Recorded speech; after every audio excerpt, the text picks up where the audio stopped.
Federal policy. The candidate wearing the Libertarian label has definite views. CNN's Mark Leff reports it's a candidacy with some support.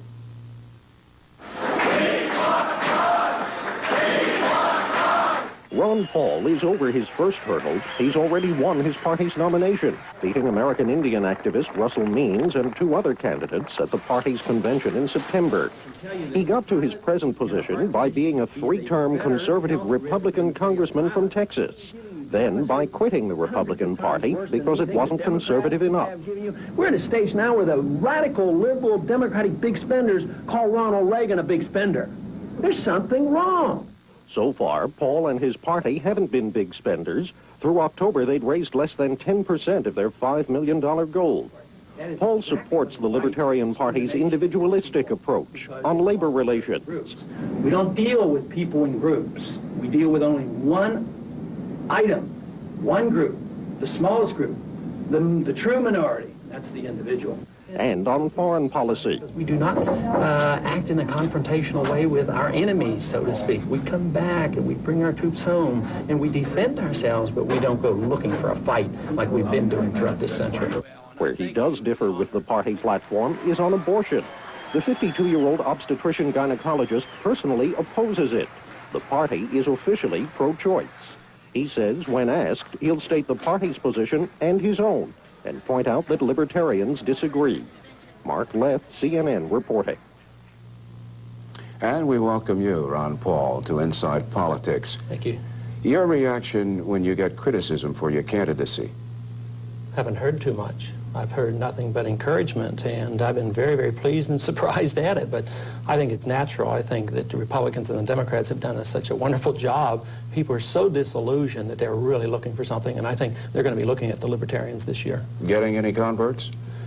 Daily. Matter of fact, I am very pleased no matter where we go. I think there's a hidden agenda out there. I think there's a lot of people out there, fellow travelers. They're true libertarians. It's natural. It's logical. It's American. It's constitutional. I've been very impressed and very pleased. How could you go from the Republican Party representing the 22nd District in Texas, the Houston area, to becoming a libertarian with the views that are so utterly different? Well, it isn't utterly different because all you have to do is look at the voting record. My voting record was unique. It was very constitutional. It followed my promise, my pledge to obey the Constitution. So therefore, it was a libertarian voting record. And clearly, a short time after I arrived in Congress, most of the members knew there was something different. I was at times voting with the liberals on civil liberties and with the conservatives on economic liberties. And therefore, it's very logical. We put the whole concept of freedom back together again. So it was not a radical departure. Did you get into trouble with the Republican leadership in the House? No, not really. Matter of fact, I consider them all my friends. Fundraising. Mark Leff reports you've only raised 10% of your $5 million goal. Where are you now? Well, we've raised approximately $500,000, but we probably have more money in the bank than some of the other candidates who have borrowed a lot of money.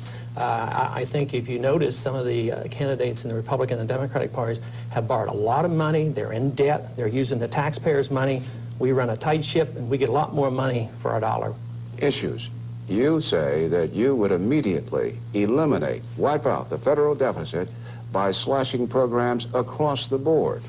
Sure, that would be the way to do it. If you didn't have a logical Congress that maybe would cut the aid and foreign aid to Japan first, I think it would make more sense to bring a bunch of troops home and stop giving Japan a $45 billion subsidy every year. What would you do about Social Security? Well, I think Social Security certainly can be worked out in a transition program, but I think it's important that people know the truth. That's the most important thing. The system... Would you cut Social Security? Social Security should be cut, yes, but people should know that it's bankrupt and it's a Ponzi scheme, and that young people ought to have the right to plan for their own future because the government isn't doing a very good job for them. Now, before we go any further, if you cut Social Security, you know what Ronald Reagan and the Republicans went through. When that was talked about, they denied that they had intentions of cutting it. Do you think you would be elected president? I think there's a very good chance that I could rally everybody under 30 because they know they're not going to get anything out of it, and it's a regressive tax, and they're probably going to raise Social Security in this next tax increase that we're getting. Last question. Are you on the ballot where? We're in the ballot on about 24 states. We intend to be on all 50. We were on all 50 in 1980, and we plan to do it again. We plan to give the American people a choice this time. I think they're sick and tired of what they're getting. Ron Paul, thanks for being with us on Inside Politics. More on Inside Politics 80.